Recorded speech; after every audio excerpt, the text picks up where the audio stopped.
Hi guys, Howzit? So yes, the post-game video. Thank you to anybody who came and hung out with me on the live. I always go live for these Springbok games, so if you ever want to just come out and say hi to me, I'll be readily available. So 30-26, the final from Marseille, as the post-game show has started here for the French. Yeah, man. Let's go ahead and talk about this one. Let's talk about some of the positives to come out of this, and we'll talk about some of the negatives, obviously.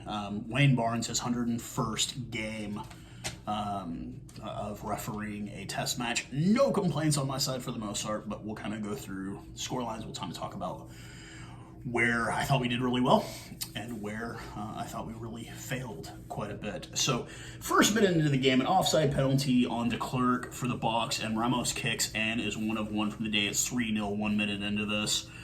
10 minutes later, Peter Steph du Toit going in a ruck. You've got a French player who's unable to defend.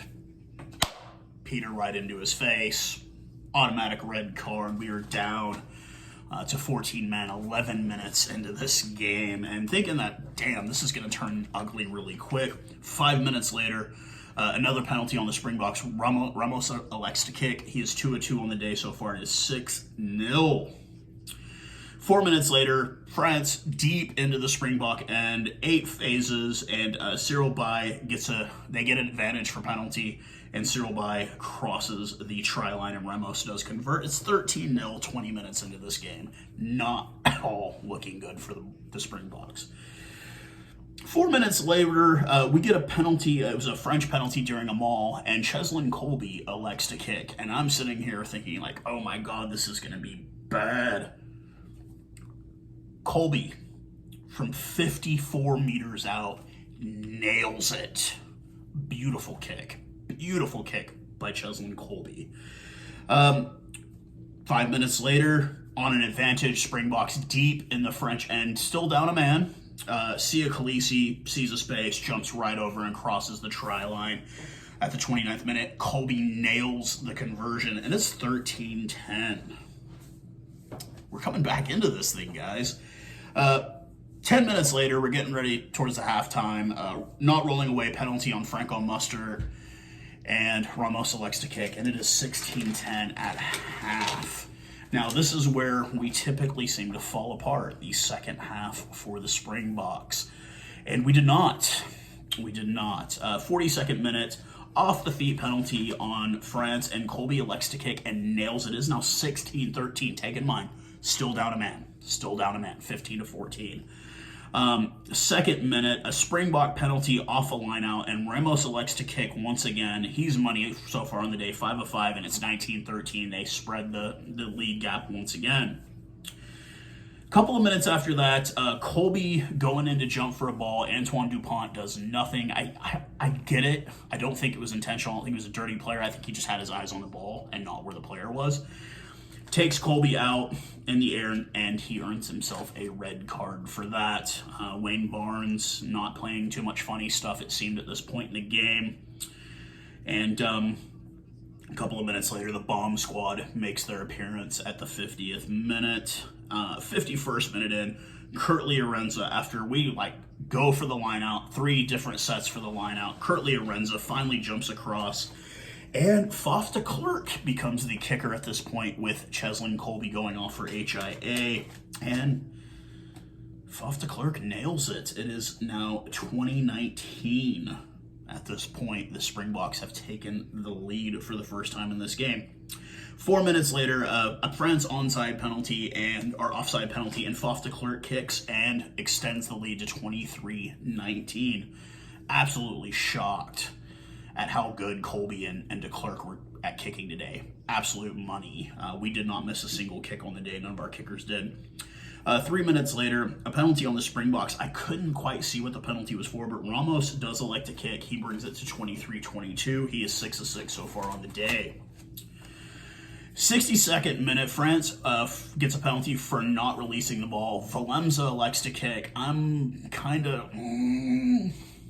He nails it, 26-22 for the Springboks.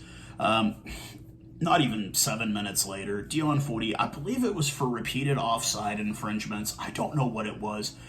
I don't get how France got warnings and we automatically got a yellow card out of this, but Dion Foudy goes off, yellow card. We're down to 13 men for the rest of the game, and that's when things kind of really change real quick for the French. France gets a try 4 minutes later off the advantage. Falatea crosses, but Ramos does miss. Surprisingly enough, Ramos does miss. And it goes up to... they get a single point lead at that point, 27-26. And then a scrummage penalty on the box at the 77th minute, and Ramos elects to kick. He's 7 of 8 on the day, and the final is 30-26. So let's talk about, I'm going to take my hat off here. You guys can see my messed up hair and everything. So let's talk about the positives that came out of this game. Damn, Kolbe, de Klerk, they can kick. And they can kick damn well. Kolbe, that was a beautiful 54-meter penalty kick that he had. So obviously, if we'd had that kicking last week, we would have beaten the Irish. Now let's talk about the issues we did have. Our set pieces. We should have been winning every line out, and we weren't. We weren't for the first half.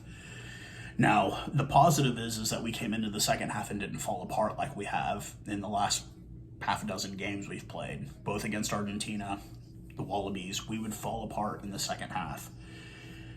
We did not fall apart in the second half. We played really, really well. It just became a numbers game. I do tip my hat to France. They do finish their year undefeated, I believe, this year for them. Congrats to them. But we should have won this game, obviously. We had perfect kicking, but we just did not execute. Our set pieces have to be our bread and butter, and we were not on those. I'm very, very proud at how we played a man down for so long and still played so well, a man down. If we had had 15 men, we would have never gotten ourselves into this predicament. I do tip my hat. Wayne Barnes did a great job. I don't think he did a horrible job in officiating. If anybody wants to call this officiating, that's cool. I'm not going to go there. I think we just failed to execute when we needed to fail. It's those little things. It's those thin margins. Losing 30-26 to a team that's just ahead of us in the rankings is nothing to bat your eye. Don't hang your head in shame. It just wasn't our day. I wish I had gotten to see a bit more of Manny Libok, but we barely even got to see him in the game. We barely got to see Marvin Ori. We barely got to see Kobus Reinach. I hope Cheslin Kolbe is all right, because we're definitely going to need him. Italy beat Australia today. That's not going to be a cakewalk, and they've beat us before. They beat us when we were getting coached by Kutsia. I tip my hat, like I said, France, you're a good team. You're a solid side. You played you played your game well. A bit dirty at times, but that's what you have to do to win sometimes. And I don't really... I'm not going to end this on a negative note. I think we played a hell of a game. We controlled possession. We had more meters. They conceded more penalties. They had a little bit more territory than us, but it wasn't like we got our shit handed to us at 30-26. This was a very equal game for both sides. And both teams adapted and overcame where they need to be. And I think, we go back to the drawing board. Most carries in the game was Etzebeth with 9. Wafana for France had 8. Aldra had 8. Arendse had 8. Marchand for France had 6. I'm just reading the stats that are popping up on the screen. Like I said, the red card to Peter Steph du Toit, that should have been the nail in the coffin, and we fought our way the whole game. And I applaud the Springboks for a great, valiant effort. Damn, I wish we had Lucanio on today, because I think he would have been a game breaker. Him and Allende. Allende has really impressed me. He's become a tackling machine. Great game from Allende today.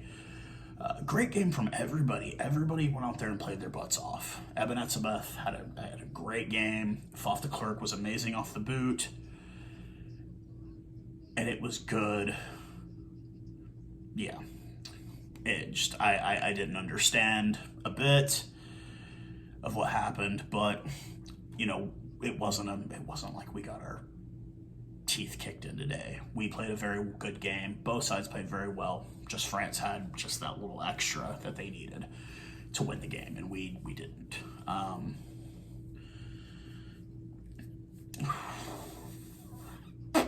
Yeah.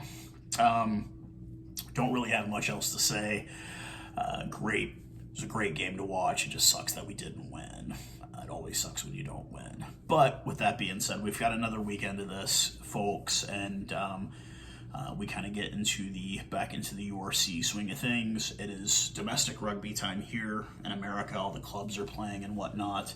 So if you're here in the States, get out and support your local rugby clubs. And that's really all I've got to say. I will do a video later about the USA game. I did not go live for that because I just didn't feel like getting up early to watch it. But yeah, I hope everybody has a good rest of their weekend. I know it's really late in South Africa right now because it was like a 9:30 p.m. kickoff for you guys. But, don't hang your heads low. We didn't play like shit. They just played a little bit better than we did. And we'll go back to the drawing board on that one. And until then, I will talk to you guys all again very soon. Cheers, guys.